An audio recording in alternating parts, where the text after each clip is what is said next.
You know, one of the great bonuses of being able to write something that's popular is that when you're a writer and you're sitting and you're typing these impulses, you have a almost chance of getting what you write.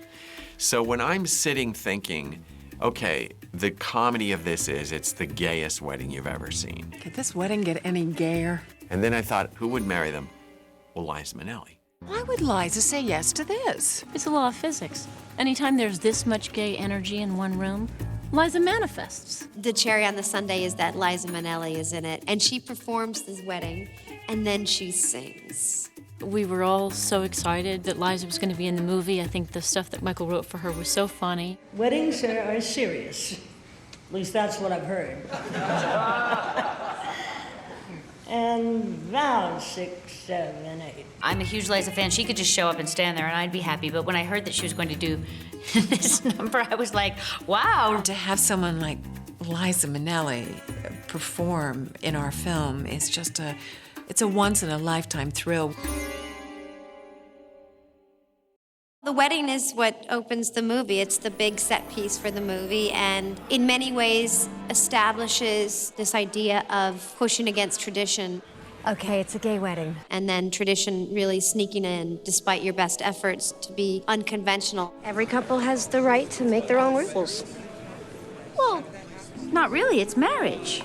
And so it's this gorgeous, massive, over-the-top, hugely expensive wedding. It was the wedding extravaganza. It's funny because we've done so many weddings, but every time we do it, it gets better and better and better. And I think this was like all the things that Michael Patrick ever wanted to do at a wedding, he got to do. Compared to the wedding that we had in the first movie, this is over the top, if you can imagine. Swans, that's all I want to say, swans. Zizzes. That was a swan. Yeah. We had swans swimming in a moat around us, which was very exciting. I think the costumes were particularly striking.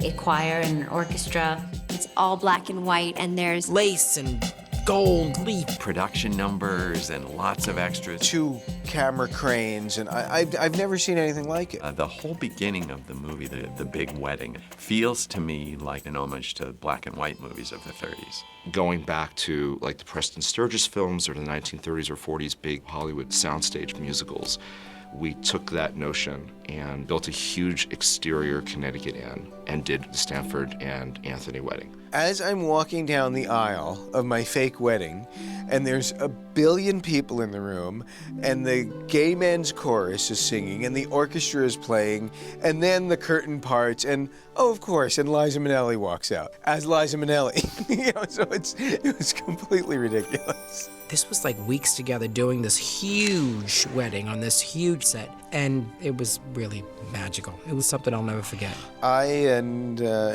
certainly everyone there have been on a lot of sets and have never seen anything like this, ever.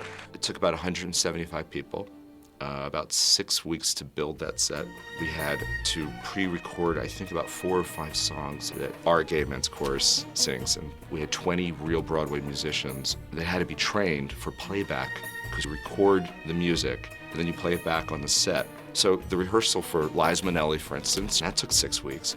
Everything took about 6 weeks for that one portion of the film. I mean, we built that entire Connecticut exterior like a movie studio, and Liza Minnelli came on the set, and she actually said to me, oh, I haven't seen a set like this since Papa. She was quite blown away by it. I think it reminded her of being a little girl again and watching her dad and her mom, you know, walking onto those big MGM sets.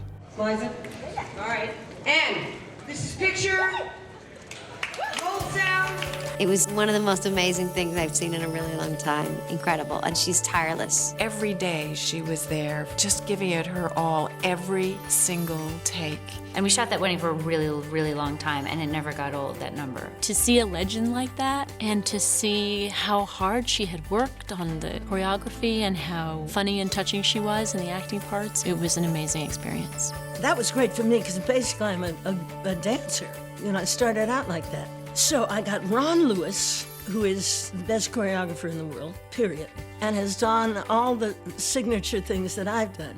And he did the number not only as a number for me, but we also did a tribute to Beyonce within it. So there's some of her signature steps, but then we break into the, you know, Ron stuff. So it's funny.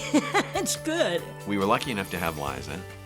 And she did a phenomenal job. I mean, there was at one point where I was like giving her a note right before she sang, and I had out of body experience. I was like, I can't believe this. It's just a joy to do. It's so much fun to work on, you know, because we all keep laughing. That's a cut.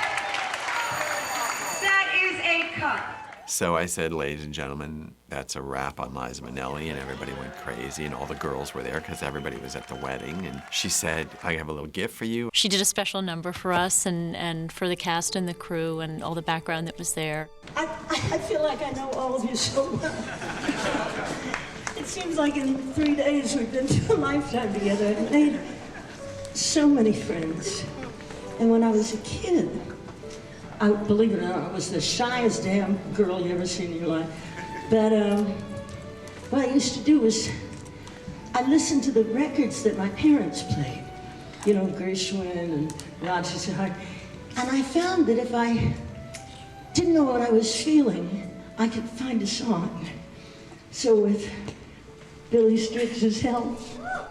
And she sang, you know, every time we say goodbye, I die a little. Which is a Cole Porter song, you know. It's a heartbreaking, heartrending song, and of course, people were weeping. It's like the history of Hollywood and entertainment and just what makes you want to go to the movies, embodied in Liza Minnelli performing at 3 o'clock in the morning. We had 4 swans swimming around that moat of that wedding for a week. They never once even attempted to get out of the moat. And then the swans get up out of the moat and like go at Liza kind of, but they didn't go at her in a scary way. And then they tried to shoo them away and Liza was like, no, no. And she just said, oh, they like music, didn't even stop.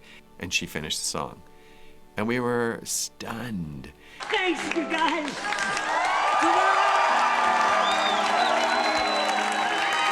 And Kristen Davis said to me, of course they got out, it was her swan song. It's funny, and it's also touching because of this friendship that everybody has, and because of the friendship that I have with the people in the show that I'm working with. It's great to be a part of it.